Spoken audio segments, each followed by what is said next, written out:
130वें संविधान संशोधन विधेयक पर अमित शाह बोले, बिल में गंभीर आरोपों की व्यवस्था की गई है। जमानत नहीं मिली तो पद छोड़ना होगा, जमानत मिली तो फिर से शपथ ले सकते हैं।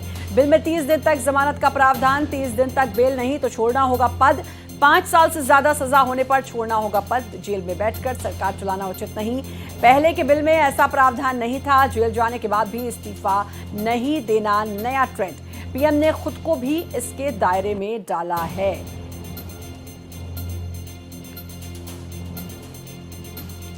गृह मंत्री अमित शाह ने इंटरव्यू के दौरान ये तमाम बातें कही। कहा, बिल में 30 दिन तक जमानत का प्रावधान है, अगर 30 दिन तक बेल नहीं तो फिर पद छोड़ना होगा और अगर मिल गई तो वापस आकर आप शपथ ले सकते हैं। 5 साल से ज्यादा सजा होने पर पद छोड़ना, और पहले के बिल में ऐसा प्रावधान नहीं था। प्रधानमंत्री ने खुद इसको अपने को इसके दायरे में रखा है। जेल जाने के बाद भी इस्तीफा नहीं वाला जो ट्रेंड है उसको अब खत्म करने की कोशिश। 3 चुनाव हारने के बाद विपक्ष अब परेशान है।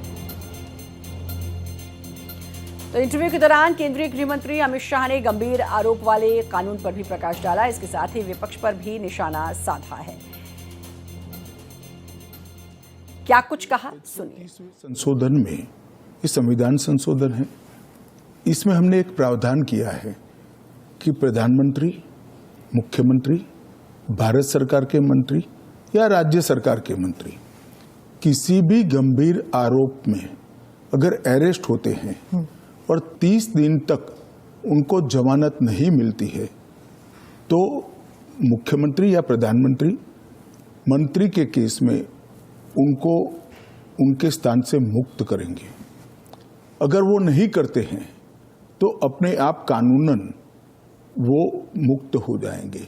ये प्रावधान 130वें संवैधानिक संशोधन में हमने किया है। और अरविंद केजरीवाल जो थे उनका भी ऐसे ही हुआ था, बेल मिला और फिर उसके बाद वो वापस आ गए। क्या यही होने वाला है हर नॉन बीजेपी चीफ मिनिस्टर के साथ? तो आप मुझे एक बात का जवाब दीजिए। नॉन बीजेपी बीजेपी छोड़ दीजिए, दोनों के लिए समान कानून है, परंतु किसी ने भी जेल से सरकार चलानी चाहिए क्या? आजादी से अब तक कई सारे नेता जेल में गए, कई सारे मुख्यमंत्री भी गए, मंत्री भी गए, और सबने इस्तीफा देकर जेल में गए। अभी अभी एक ट्रेंड शुरू हुआ कि जेल में जाने के बाद भी इस्तीफा नहीं देना। ढेर सारे ऐसे लोग हैं जिन्होंने इस्तीफा दिया। तमिलनाडु के कुछ मंत्रियों ने नहीं दिया, दिल्ली के मंत्री और मुख्यमंत्री ने नहीं दिया, और सरकार के सचिव, डीजीपी, मुख्य सचिव इनके पास आदेश लेने के लिए जेल में जाएंगे। ये क्या हमारे लोकतंत्र को दुनिया में सम्मान दिलाएगा क्या?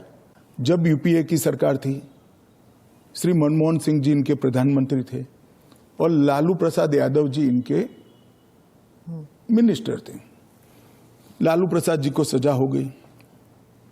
मनमोहन सरकार एक ऑर्डिनेंस लेकर आई कि 2 साल की सजा हो तो भी अपील का स्टेज बाकी है तो उनकी सदस्यता नहीं जाती है।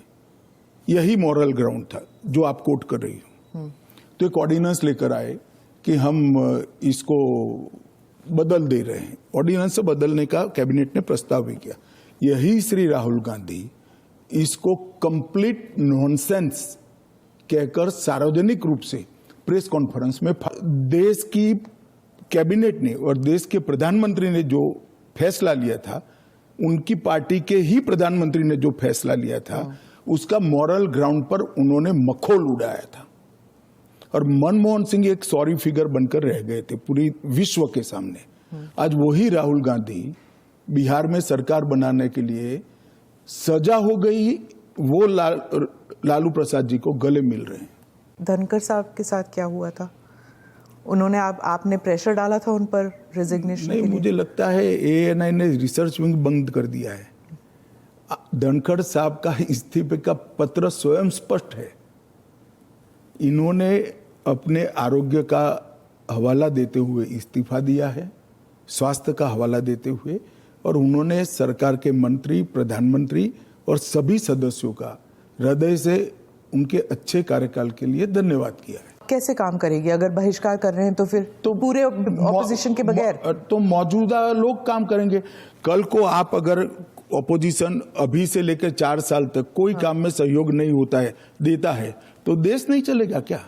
स्मिता जी, ऐसे नहीं चलता है। हम इतना ही कर सकते हैं कि उनको बोलने का मौका दे, उनको बात रखने का मौका दे। अगर वो अपनी बात रखना ही नहीं चाहते हैं, अगर बोलना ही नहीं चाहते हैं, तो देश की जनता भी तो देख रही है ना चीजों को।